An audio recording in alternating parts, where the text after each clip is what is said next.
This is one of the holiest cities in India, located right on the holy river, the Ganges. It is a city located in the northern part of India and the state of Uttarakhand, and easily with the greenery and the mountains that you can see behind me, it's a nature hotspot. It's been known around the world and even by the Beatles for decades, and thousands of foreigners have come to this town specifically to learn yoga, meditation, and connect with themselves and nature. If there's one place you have to come to in India, it's gotta be this town. It's one of the most beautiful places I've been to in this country and easily a top bucket list destination in India. Welcome to one of the greatest cities in Uttarakhand, the city of Rishikesh.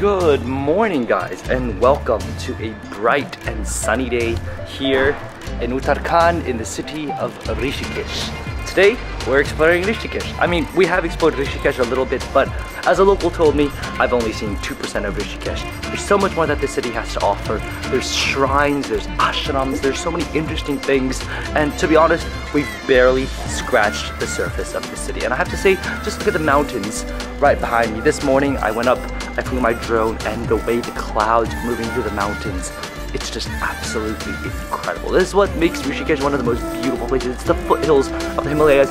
Beyond those mountains, you'll see some snow-peaked mountains, and then beyond that is China. That is how incredible Rishikesh is. It is one of the most beautiful places I have seen here in India, and it definitely deserves some time. So today, we are going to give Rishikesh that time. We're going to go ahead, we're going to explore the river, we're going to explore all the buildings and structures that Rishikesh has to offer. So with that, let's go ahead and let's get started on our adventure here in Rishikesh.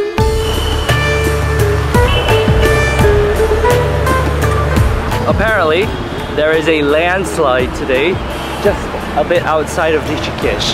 So that is why there is a traffic jam, as everyone who's trying to leave Rishikesh and go farther north is absolutely stuck in the city. When you're coming here with landslides and mudslides and floods and everything, nothing is for certain here in Uttarakhand.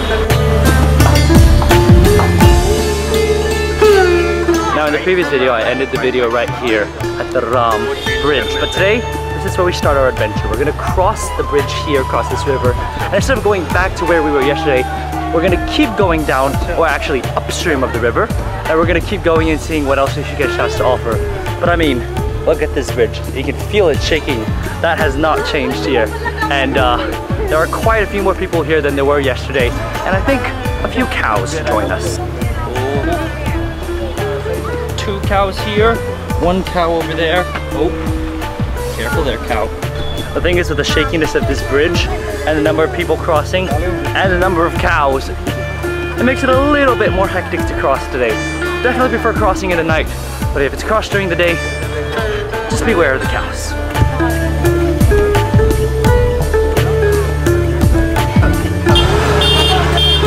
I have to say, evening time is so much more peaceful. Here during the day, it is hectic. Motorcycles are rushing past, and it's a crazy experience. I mean, that is what India is about. I've said that a lot on this channel, but that is what it is about.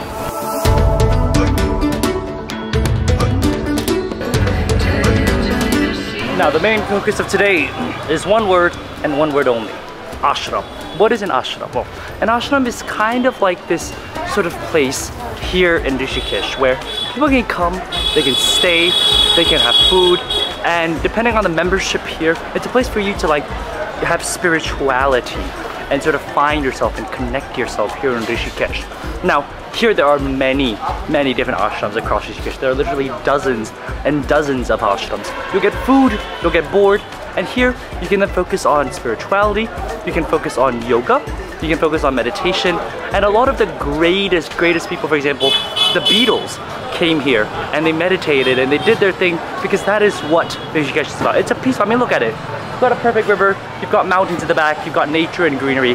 There isn't a better place to actually do meditation and all of that. And these ashrams have been set up in a way far, you have a system where you can just go pay a little bit of money just for the maintenance of it, and then be able to partake in that and sort of have your own spiritual journey here in Rishikesh. Now there are hundreds and hundreds of ashrams all across India, but a lot of them are here in Rishikesh, and they've actually grown outside of India. They've grown into other countries like the US, they've grown into Canada, so you can find ashrams around the world now. Now Rishikesh is where you'll find the greatest concentration, where you'll see a lot of people in ashrams. So we're just right in front of one right now. We're gonna see so many ashrams today. So let's go ahead, let's see what an ashram looks like. We've got one right here, and we're gonna check out our first ashram here in Rishikesh.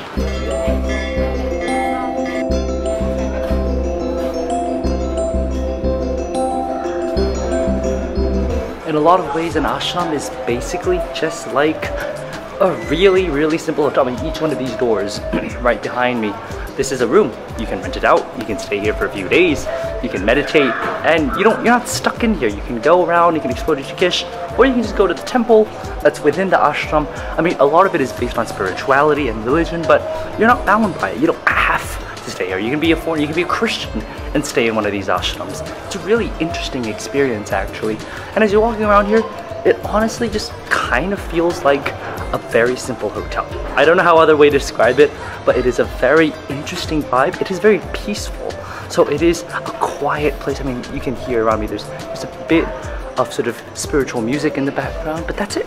That's it. It's nothing else. It's just very simple. There's no room service. There's none of that stuff. So in that sense, it's a little bit less luxurious than, you know, the Radisson. But it's a nice place, and if you're just coming for a simple life, a simple stay, you could easily pay, you know, 500 rupees, or actually less than that, maybe 300 rupees, 200 rupees, and you'll just have a room by yourself.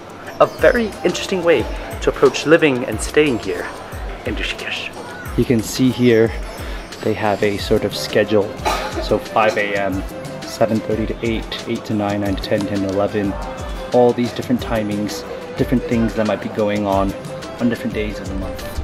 It's a very sort of communal place where you can meet people as well, so you're not stuck in your room full time, but it's also simplified in that, you know, you don't get room service, you don't get all the luxuries, the modern day bathtub. You're not getting that here. So it's very simple living, communal living, and you get to meet people here in the ashram as well. So I guess in a way it's also a great social place where you can meet others that are like-minded as well. And just like that, we are out of the ashram, and the moment you leave the ashram, well, you see cows, but then you have the Ganges. I mean, it's a pretty awfully greatly located sort of ashram just right next to the river. But as you can probably tell, it's not like a for-profit holiday inn sort of business model. It's just for people to stay, have a simple life, sort of disconnect, spiritually connect with themselves, and then like that, they have an opportunity to maybe come out as a fresh person from the ashram. Very interesting, my first ashram experience, but we're gonna see a few more here in the city of Rishikesh.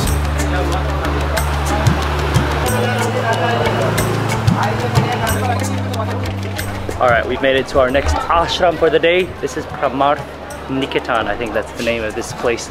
I feel like I'm doing hotel reviews. I was like, we're visiting the Holiday Inn, the Hilton, the Best Western, and then we're comparing all the different hotels. That's what it feels like whenever we go and compare these different ashrams. Oh wow, this looks like a really nice ashram. This is like the height of ashrams. Let's go ahead and check it out. Let me show you why I think this place might be more beautiful.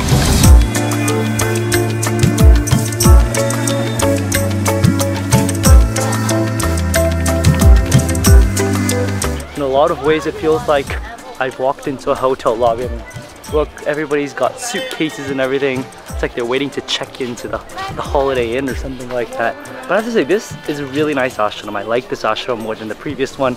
You can see it's got a few more floors, and this sort of, I'm gonna call it a lobby area because we're gonna equate, just for this video, for the purpose of this video, we're gonna equate an ashram with a hotel.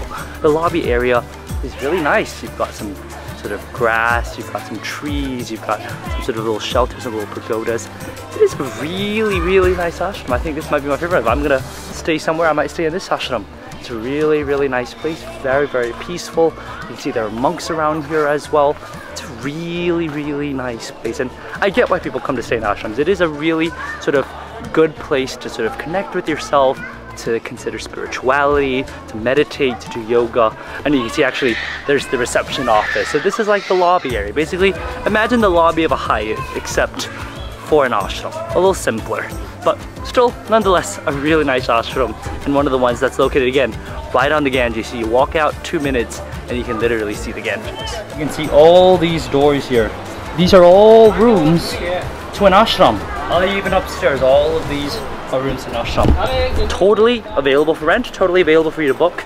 And for a small fee, you can literally stay right on the main road, and the river is right over there. Simple, but in terms of location and in terms of just flexibility, it's a great place to stay. Problem is, however, imagine you're trying to come out and there's a cow right there. Looks like you're gonna be stuck in that ashram for a while.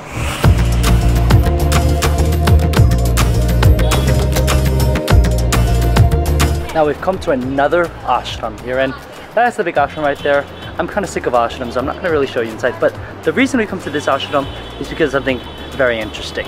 Here, there is a big tub of water, but it's not just any normal tub, because inside this tub of water are two stones that are actually floating on the water. Now legend has it that these stones are very special because these are the stones that Ram used to build a bridge over to Sri Lanka in order to rescue his wife, I think it was his wife, from Sri Lanka back to India. That is the legend, that is Indian mythology, and that is the sort of belief of why these stones float. Apparently he said a chant and suddenly the rocks floated and he was able to use it to go to Sri Lanka. These stones have therefore been brought all the way up to Rishikesh as a sort of memento to that. Now, that is the mythological reason, and people might believe it. People say that when they see it, they feel the presence of the floating stones to Sri Lanka. The scientific reason, at least to what scientists have said, is that these stones are pumice rocks. So these rocks naturally float in water, which is why, you know, they are usually found in South India, which is why they were used to build that bridge across to Sri Lanka. Now, which one is true? We'll never know. We don't know which one is true. We don't know which one is false. I can tell you definitely that is a pumice rock. But did actually somebody build a bridge with these rocks over to Sri Lanka? I guess we'll never know. But depending on who you are, you might actually believe that to be true. But it's interesting that they've actually brought them all the way up to Sri Lanka. I mean, think about it. These are from South India. They brought it all the way up to the state of Uttarakhand, all the way to North India, just to display them on a floating tub of water. Interesting story, interesting part of Indian mythology, and interesting that you can come here to Rishikesh and see a part of the Indian mythology here.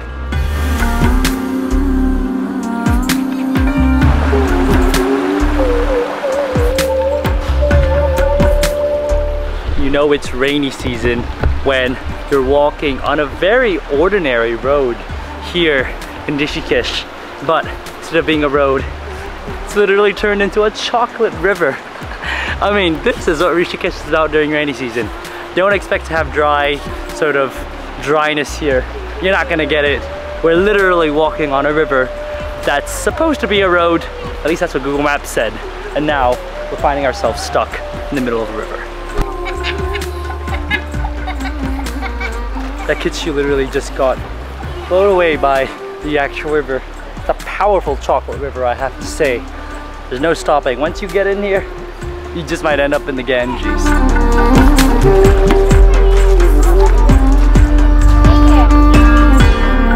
Now, over the years, many people have come to visit Rishikesh.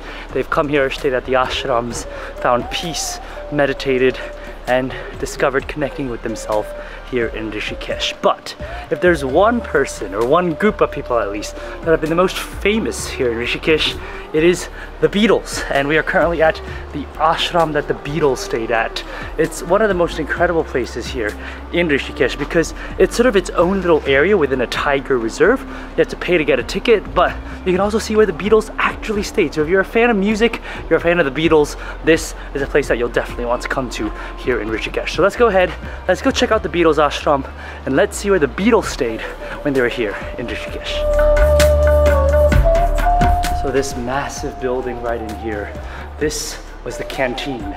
This was where the Beatles would have sat and had their breakfasts, their lunch, and their dinners. Nowadays, of course, the time of the tables and the food is all gone, but you can imagine this place would have been the Beatles and some other people. I mean, this was when the Beatles were still, you know, at the beginning, and they were still writing their songs for their albums. They hadn't, you know, gone on these massive tours yet around the world. They hadn't become a global phenomenon yet. And this is where they stayed. This is where they were having their lunches, their dinners. You can imagine them perhaps maybe on this red platform here playing some music.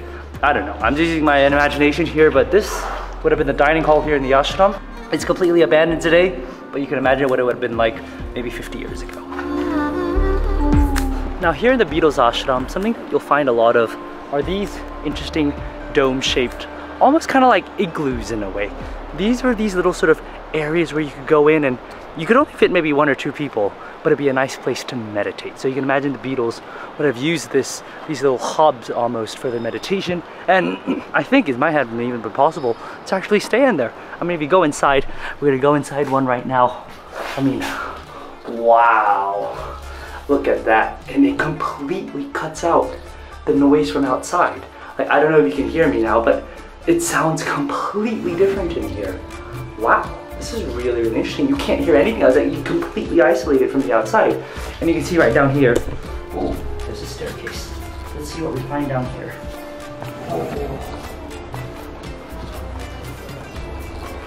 Oh, that seems like a little fragile.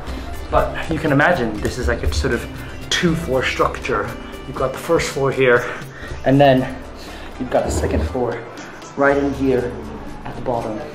But definitely a very, very interesting experience. I think this is not just a place where people would have meditated, but they potentially might have stayed here, slept here, and this is not what you've been paid for if you were staying here at the Beatles ashram about 50, 60 years ago.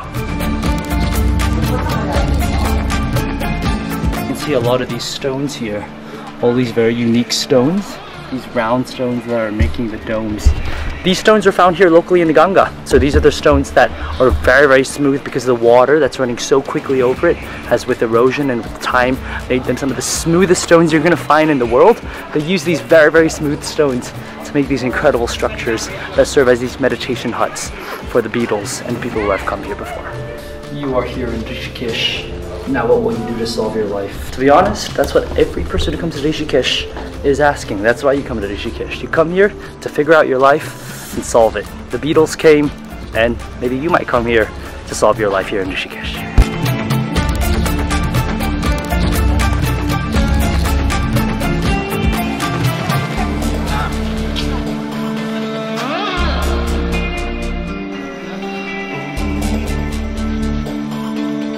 Now, aside from just ashrams and the Ganges here in Rishikesh, there's a lot of temples here, and we're currently here one at Triambakeshwar Temple. I think that is the way it's pronounced.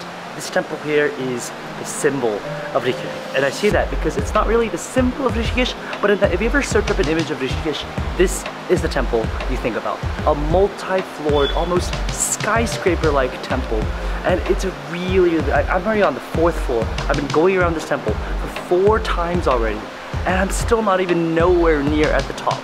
You are able to climb all the way to the top, so that's what we're doing. But this massive temple is sort of pinkish, golden in color, and it literally sits right on the Ganges right behind me. So you have an incredible view of Rishikesh from here, and I think the higher you go, the better the view gets. So for me, the reason you come to the temple is to get all the way to the top, to have the most incredible view of Rishikesh. I mean, you can see the mountains right over there. That is absolutely stunning. But there's also a bridge right here that you can see. This bridge is currently not working, so you're not able to cross that bridge. But that bridge is called Lakshmi Jula. So we had Ram Jula earlier. This is Lakshmi Jula, which is another goddess here in the Hindu religion. Unfortunately, that bridge isn't open, but it's literally right next to this temple, which we're gonna keep climbing and get to the very top of to see how incredible the view of Rishikesh is, especially when it's located right on the Ganges.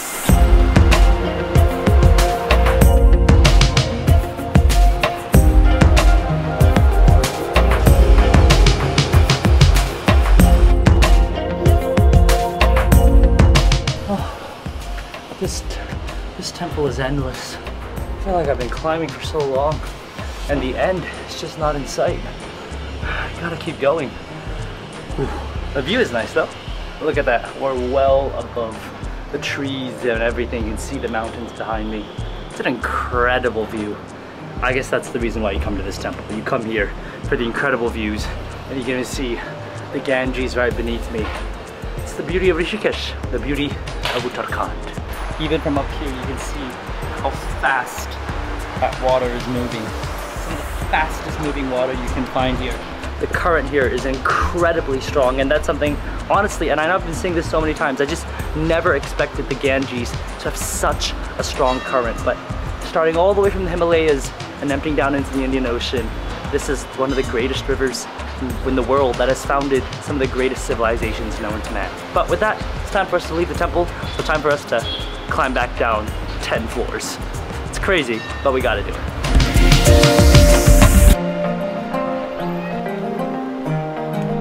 And just like that, we are back at the base of the temple.